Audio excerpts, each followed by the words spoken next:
Opinião e notícia, cotidiano, saúde, comportamento, economia e a rotina nossa do dia a dia. Direitos, lutas, as relações de trabalho. O podcast da Contraficute está no ar. Olá, seja muito bem-vinda, seja muito bem-vindo aos canais de comunicação da Contraficute. Estamos no ar com mais um Contraficast MP 1303. Você deve estar lembrado que no dia 8 de outubro o Congresso simplesmente derrubou, deixou passar a MP 1303, que entre outras coisas previa a taxação de bets e fintechs. O governo fala em uma perda de arrecadação, ou deixar de arrecadar, cerca de 17 bilhões de reais. Agora, o que isso representa para a sociedade em si? Quais são, enfim, os detalhes, né, dessa não aprovação, dessa não continuidade da MP 1303 para a sociedade, o que isso significa? Para isso, a gente vai conversar com o Valcir Previtali, que é secretário de Assuntos Socioeconômicos da Contraficute. Você já está vendo ele aí na tela. Valcir, seja muito bem-vindo ao Contraficute. Vamos falar sobre essa MP, o que ela representa para a sociedade, para o país? Vamos sim, André. Vamos falar da MP 1303, que ficou muito conhecida, né, como a questão da taxação BBB, né, que é bancos, bets e bilionários. Sim. E como você mesmo contextualizou aí na abertura, essa medida provisória, ela, né, como diz, ela caducou, né, porque o Congresso Nacional simplesmente não apreciou a medida provisória, então ela perdeu a sua, né, obviamente ela perdeu a sua validade. E essa medida provisória era fundamental, né, para o governo melhorar a questão do orçamento público para o ano que vem, né, para que nós tivéssemos aí o fechamento das contas do governo federal no ano de 2026. E não era como foi falado por muitas, principalmente os opositores ao governo Lula, que aquela coisa, né, a gente não aguenta mais impostos, a gente não aguenta mais pagar impostos, que o governo estava criando mais impostos, e na verdade não era nada disso, né? Essa medida provisória, ela previa um realinhamento do sistema tributário brasileiro, inclusive tornando ele um pouco mais progressivo, né, que também esse é um debate muito importante que a gente precisa levar em consideração, né, estudando um pouco essa temática da questão tributária, a gente vai percebendo que o nosso sistema tributário ele é regressivo em vez de ser progressivo. O que significa isso? Um sistema progressivo ele leva em consideração a capacidade contributiva de cada pessoa. E quem pode mais, quem tem mais, paga mais, quem tem menos, paga menos, e quem não tem nada, ou muito pouco, acaba ficando isento, né? Então, esse também, era isso que a medida provisória 1303 ela propunha, né, que a gente tivesse um sistema mais progressivo. E ele continua muito regressivo, ou seja, quem tem muito, né, no caso que nós falamos no começo, a taxação BBB, bilionários pagam pouco, muito pouco, os bancos também pagam pouco, e as bets, ela não, praticamente, né, pagam muito pouco também, ou quase nada, né? Então, essa medida provisória, por exemplo, ela tinha uma proposta de fazer, o que também foi muito falado, a questão das fintechs, né? O que são as fintechs, né? Principalmente as fintechs no ramo financeiro, são os bancos digitais, né? O mais famoso deles aí, por exemplo, é o Nubank, né?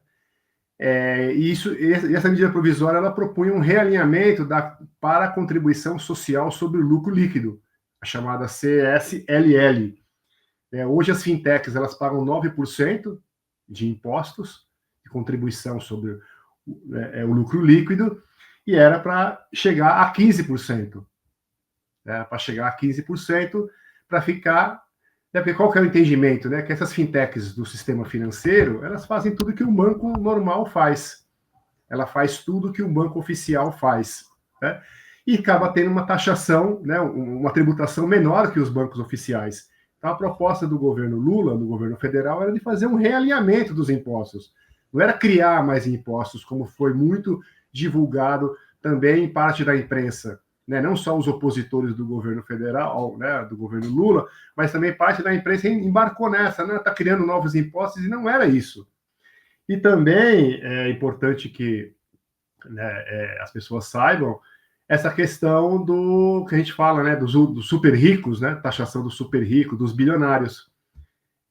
enquanto um trabalhador com carteira assinada tem desconto do imposto de renda na fonte, chegando até 27,5% ao mês, né, isso estudos da própria Receita Federal do Brasil mostra que os super ricos tal, tem uma incidência muito menor, né? Então, assim, a medida provisória, primeiro que o Congresso Nacional, né, pela regra da medida provisória, ele teve 120 dias para apreciar e votar em plenário.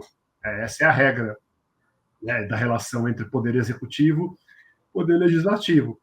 E o que aconteceu que todos nós vimos, né, o Congresso Nacional foi deixando, quando chegou, né, faltando um dia para a medida provisória perder a sua validade, o Congresso Nacional simplesmente deixou ela passar batido e ela perdeu a sua eficácia. A gente tem também aqui dados, né, e informações que foram trazidas. A gente conversou com o Thomas Jensen, que é técnico, ele é economista, na verdade, do Diese, e também fala sobre MP303, fala sobre essa questão da tributação das bets. Vamos ouvir. O texto original da medida provisória, que foi apresentado em julho, né, tinha uma expectativa de arrecadação adicional por volta de 10 bilhões e meio de reais este ano, de 2025, e de outros 21 bilhões para 2026. Né? Essa arrecadação prevista para 2026, ela foi revista nas negociações em torno da medida provisória para 17 bilhões de arrecadação. Para o ano que vem, ao propor um superávit de 34,3 bilhões, aí era preciso essa arrecadação, né, que então, nas negociações, ela chegou, né, a esse montante de 17 bilhões. Né. É basicamente isso que essa medida provisória, ao caducar, ela deixa de prever para o orçamento do ano que vem. Então, é óbvio que é em cima, né, desse valor que o governo está trabalhando. Mas, como a meta de superávit é de 34, né, então só essa medida provisória não bastaria. É por isso que o governo agora estuda outras medidas para chegar nesse montante. O governo vem pensando em estratégias, em alternativas. Na sua avaliação, o que seria hoje mais viável para compensar essa não aprovação da MP 1303? Basicamente, o que vai ser essencial, né, é uma retomada em relação à tributação das bets. A proposta era passar de 12% para 18%. Eu acho que, diante do que significam as bets, né, inclusive como problema de saúde pública, e inclusive do ponto de vista de tributação de outras loterias, por exemplo, aquelas que são operadas pela Caixa Econômica Federal, né, se faz necessário voltar a carga em relação a isso. Eu acho que, inclusive, há uma adesão da população a essa tributação, né? Talvez até em percentuais maiores, né? Por exemplo,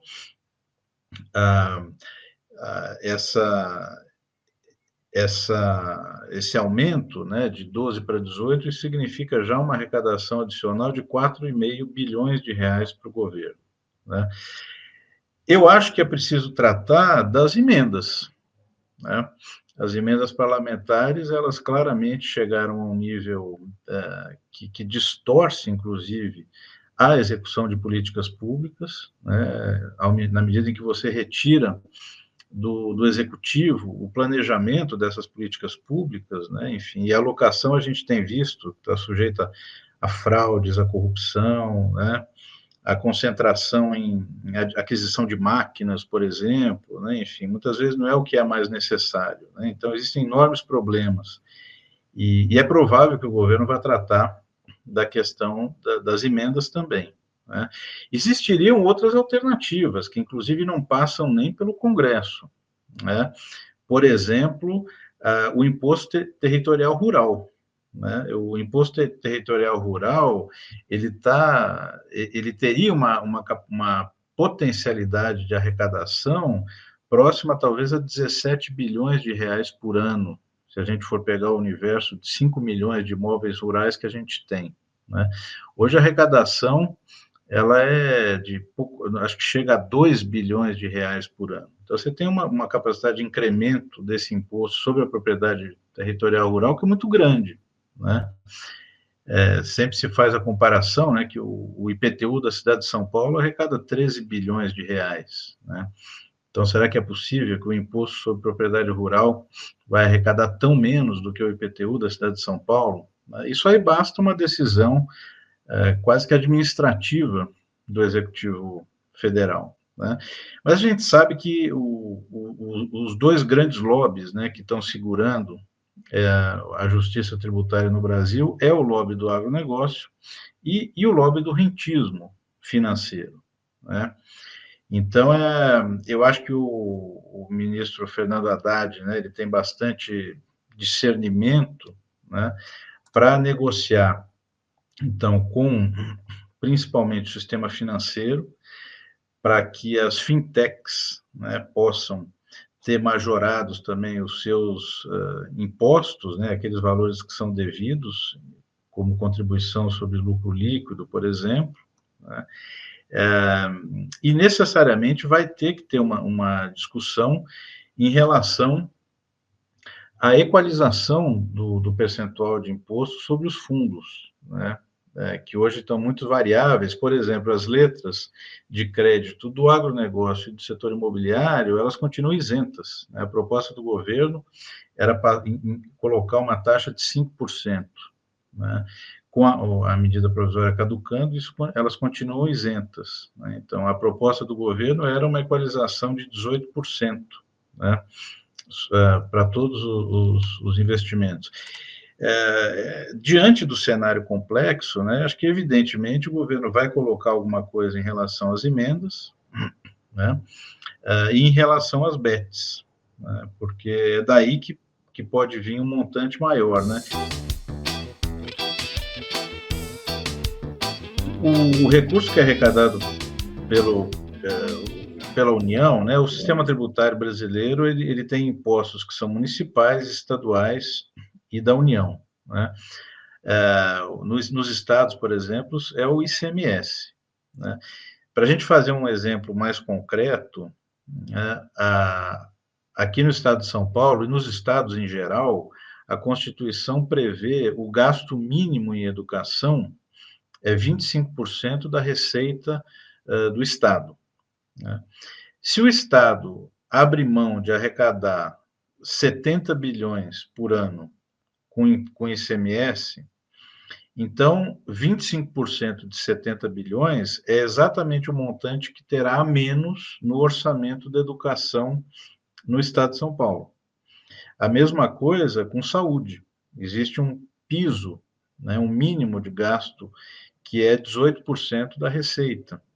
Então, se você abre mão de 70 bilhões da receita, você está abrindo mão de 18% de 70 bilhões como recurso para a saúde, né? Na esfera da União, do orçamento da União, né, o montante de gasto tributário ele ultrapassa 500 bilhões de reais, né? Então, claro que esse recurso ele vai fazer falta para as políticas em geral, políticas públicas em geral do Estado, né? O Estado tem um orçamento na União, né? O orçamento da União ele já é comprometido em quase metade com a dívida pública, né? A rolagem da dívida pública, pagamento de juros, o que resta fica muito espremido, né? Por conta justamente de gastos que são obrigatórios para fazer o Estado funcionar. Então, uma ampliação e melhoria das políticas públicas passam necessariamente por um aumento de receita. Essa tem sido a estratégia do governo de 2023 para cá. E diga-se uma estratégia exitosa, que contou para isso também com uma política econômica que fez a economia crescer. Porque a economia crescendo, além do aumento do emprego e da renda, como a gente está verificando, existe como contrapartida um aumento da arrecadação tributária, seja porque circula mais mercadoria, serviços, se produz mais na indústria, né, o comércio fica mais aquecido, tudo isso gera imposto, inclusive imposto de renda, né? E agora o que foi aprovado é um marco importante, né? Se a gente pensar a composição do Congresso, né, imaginar que se conseguiu isentar rendimentos até R$ 5.000, a gente está falando que, na média, os professores da educação básica do Brasil não mais vão pagar imposto de renda. E vão passar a ter como se fosse um 14º salário, porque o rendimento médio se situa muito próximo de R$ 5.000 por mês, né? E o que o governo propôs em contrapartida é um enorme avanço, que é olhar e falar, olha, existem pessoas no Brasil que são muito ricas. Essas pessoas ganham R$ 50.000 por mês. Então, a tributação mínima delas tem que ser de 10%. E essa é a contrapartida, né? E esse foi um primeiro passo. Certamente, do ponto de vista da tributação da renda e da riqueza, a gente vai voltar a isso no novo governo, com uma nova composição do Congresso, né? Esperamos que mais progressista, né? Para fazer avançar com menos dificuldade esses temas, né? E a gente viu essa medida provisória, o grande desafio que foi, por isso que eu lembrei, esse imbróglio começou em maio, e foi tido como uma grande crise naquela época, né? Se a gente lembrar, era o Congresso desafiando o governo, porque o governo estava muito ruim, de popularidade, tudo. No fim das contas, são esses lobbies, né, agindo para defender privilégios, e o Congresso aceitando cumprir esse papel, né? A maioria do Congresso, não é todo o Congresso. Mas, infelizmente, a gente vai precisar, seguramente agora, o governo ir atrás dessas receitas emergenciais, né, para cumprir a meta de superávit do ano que vem, e esperar que em 2027 a gente tenha condições melhores no Congresso de avançar essas pautas. No dia 21 de setembro, a gente teve uma grande mobilização no país inteiro contra a PEC da impunidade. Todo mundo viu, né? Todo mundo, enfim, foi amplamente divulgado, todo mundo estava na rua, não só a esquerda brasileira, mas, enfim, todos aqueles brasileiros e brasileiras que estão clamando por um Congresso Nacional, principalmente, mas decente, vou colocar essa palavra aqui. Enfim, houve uma mobilização, as ruas estão dando a resposta. O governo hoje, os setores, enfim, os aliados do governo estão fazendo uma espécie de movimentação, de articulação, para mobilizar a sociedade, para que ela entenda que tributar as bets, tributar esses setores é fundamental para manter a sociedade. Você acha que isso é possível? Como é que você enxerga esse cenário, Valci? Dá para fazer com que a sociedade tenha consciência disso que a gente está falando? Olha, o que a gente percebe desse debate tributário, principalmente no governo Lula, a partir de 1º de janeiro de 2023, esse debate ganhou uma amplitude muito maior do que ela tinha antes. Essa questão da gente entender a tributação brasileira, entender a desigualdade social, a origem da desigualdade social nessa questão tributária, ela ganhou muito espaço na sociedade. Então, hoje a gente fala em tributação dos super ricos, não é uma coisa mais tão assim que choca, porque a gente tem uma cultura que, como o nosso sistema tributário ele carrega muito a tributação no consumo e não na renda e em patrimônio, então criou-se na sociedade que todos nós pagamos tributos. E o que é verdade, a gente acaba pagando no consumo, né? Mas o problema é essa questão da renda. Então, assim, a sociedade se mobilizou, né? Nós acreditamos que é super importante continuar essa mobilização, continuar essa conscientização da questão tributária como fundamental para mudar a questão social, e também vamos dizer assim, está no radar, né? Está no nosso pensamento que é importante fazer mobilização social, como você exemplificou agora, do último dia 21 de setembro, manifestações pelo país inteiro com relação àquela PEC da blindagem, com relação ao Congresso Inimigo do Povo, e houve essa mobilização e nós vimos que o Congresso Nacional, o Senado Federal, acabou recuando naquela questão, né? Só que, vamos dizer assim, a mobilização ainda não foi suficiente para mudar, porque logo em seguida, né, o 21 de setembro, um pouco 2 semanas após, o próprio Congresso Nacional, que recuou da PEC da blindagem, acabou derrubando a medida provisória que caminharia para iniciar um debate sobre a questão da tributação dos super ricos. Né? Nós tivemos anteriormente o projeto encaminhado pelo governo Lula da questão da isenção dos trabalhadores que ganham até R$5.000 do imposto de renda, até R$5.000 ter a isenção do imposto de renda, entre 5.000 e 7.350. Nós vimos também que foi uma queda de braço.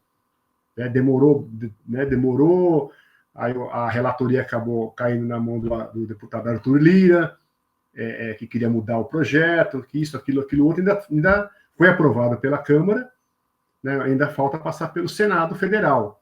Né?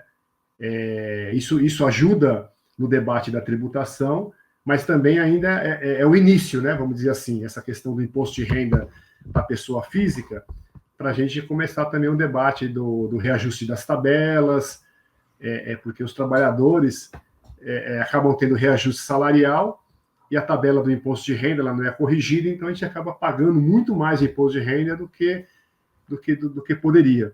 Então nós acreditamos sim que a mobilização social é importante, seja em manifestações de rua, seja, por exemplo, fazendo debates como esse aqui no podcast da Contraf, e a gente da Contraf tem discutido bastante, por exemplo, com o Sindifisco Nacional, que tem feito grandes discussões também sobre a questão da tributação, o Instituto de Justiça Fiscal, o IJF, também são outros espaços que a gente percebe que a questão tributária, nós estamos, vamos dizer assim, desmistificando, e mostrando para as pessoas que, primeiro, é importante que a gente pague impostos.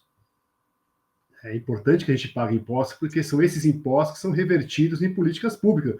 São esses impostos que financiam o Estado brasileiro para que a gente tenha uma estrada para ir para o interior, né, do Estado, para ir para a praia, ter escola de qualidade, hospital, né, que fortaleça o Sistema Único de Saúde, que é o SUS.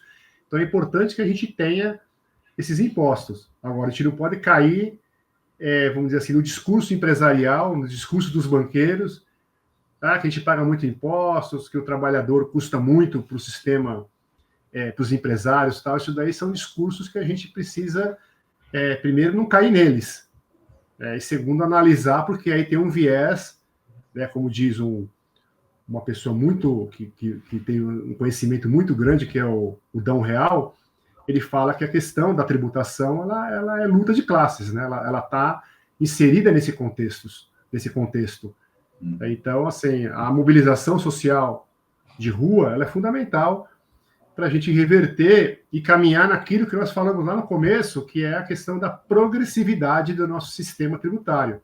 Certo. Valcir, agora para a gente concluir aqui, caminhar para a conclusão dessa conversa, o governo não vai desistir tão fácil, né? Ainda continua na tentativa de taxar as bets. O que você tem de informação? Isso que a gente pode trazer para o nosso público aqui a respeito das ações que o governo vai continuar tomando para poder insistir nessa taxação muito justa das bets e das fintechs?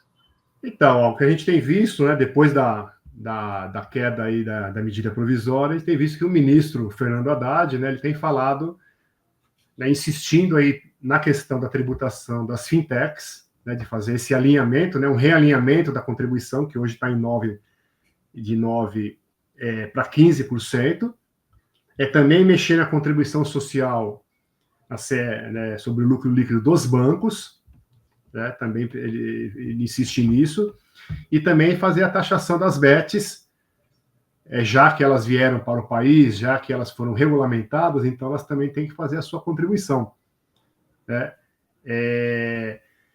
O governo fez a tentativa mais, vamos dizer assim, razoável, né, do ponto de vista da democracia. Ele editou uma medida provisória que se submete ao Congresso Nacional para apreciar, para fazer aprovação ou rejeição, tal. O problema é que o Congresso Nacional não fez nem a rejeição nem a aprovação, simplesmente deixou ela perder efeito, o que é muito ruim, né? Não para o governo federal, né? Isso é ruim para a imagem do próprio Congresso, que é um Congresso Nacional, como diz aquela hashtag que já tem quase 1 milhão de de publicações, que é Congresso Inimigo do Povo. Então, o Congresso Nacional precisa se debruçar sobre isso. Isso é tarefa do Congresso Nacional, a questão tributária. Né? É claro que o governo pode tomar iniciativas via decreto, outras vias, mas isso pode ser contestado judicialmente. Tá? Então, vai ser uma luta longa. Né? É uma longa luta, né, para a gente poder colocar, como o presidente Lula fala, colocar o rico no imposto de renda e o pobre no orçamento. Né? Isso, para finalizar, nós não estamos nem falando aqui da questão do lucros e dividendos, que é também outro debate, é que desde 1995 é isento, é 100% isento, não paga nada de imposto de renda. Né? E dados do Sindifisco Nacional, em 2023, essa modalidade de renda, ela foi declarada via imposto de renda em torno de 700 bilhões de reais, 700 bilhões de reais de lucros e dividendos foram declarados não pagando nenhum imposto de renda. Né? Então, isso foi um estudo do Sindifisco Nacional, baseado nos grandes números publicados pela Receita Federal do Brasil. Muito bem, Valcir Vitali, secretário de Assuntos Socioeconômicos da Contraficult, conversando aqui com a gente sobre a tributação das bets, a MP que o Congresso, na verdade, não, que o Congresso simplesmente deixou passar. Como o Valcir bem lembrou, é um ponto muito importante que a gente tem que ter em mente a respeito da atuação, né, do Congresso. Quando a gente fala o Congresso, a gente não generaliza, porque a gente tem bons parlamentares lá, mas a maioria, infelizmente, é conservadora, a maioria, infelizmente, não trabalha diretamente em prol do povo, né, a quem eles representam ou deveriam representar. Enfim, simplesmente deixaram passar, nem aprovaram, nem reprovaram, simplesmente deixaram passar, porque é muito ruim, né, Valcir? Mais alguma coisa que você queira colocar aqui? Enfim, a famosa última colocação, famosa assim, né? Famosa nos meus termos, essa é a última colocação que eu sempre coloco, assim, tem alguma pergunta que eu não fiz que você gostaria de responder, Valcir? Não, acho que foi legal essa conversa aqui, né, em formato de bate-papo, acho que fica mais leve, né, também, até porque eu faço um esforço para poder entender, de fato é complexo, né, mas assim, essa complexidade também, ela pode ser superada. E uma coisa importante que você falou do Congresso, só para reforçar isso mesmo, a gente tem lá parlamentares, bons deputados que trabalham pelo interesse popular, pelo interesse da grande maioria do povo, e não pelo aquele 0,1%, né, dos ultra ricos e bilionários que a gente tem no país. Então é importante fazer essa diferenciação, mas assim, tem muita gente lá também defendendo o interesse desses bilionários, dos super ricos, dos banqueiros, das fintechs, e nós temos que fazer o contraponto, né? Nós temos que defender os interesses da classe trabalhadora, né, dos pobres desse país, que somos nós, os trabalhadores e trabalhadoras, que a gente carrega esse país. Né? Se toda essa riqueza, quando se fala do produto interno bruto, né, do que foi produzido no país, é a classe trabalhadora que está produzindo. Né? Então, é para ela também que os deputados precisam olhar, e não olhar só para um lado, como olhar só para as bets, para o agro, para os banqueiros, para os bilionários, enfim. Mas é um debate que, como nós falamos, ele vai ainda render muitos frutos ainda pela frente. E aqui, só para concluir esse teu raciocínio, assim, a gente precisa ficar de olho em 2026. Pelo menos as duas últimas composições do Congresso foram lamentáveis, né? Enfim, em termos de representação popular, enfim, o Congresso foi eleito realmente não, tanto nessa gestão como na passada, nessa legislatura como na passada, também foi um Congresso muito conservador que não fez muito pelo povo, não fez quase nada, né? Com exceção a esses parlamentares e tudo. Então, a gente precisa aprender com o que vem acontecendo, né?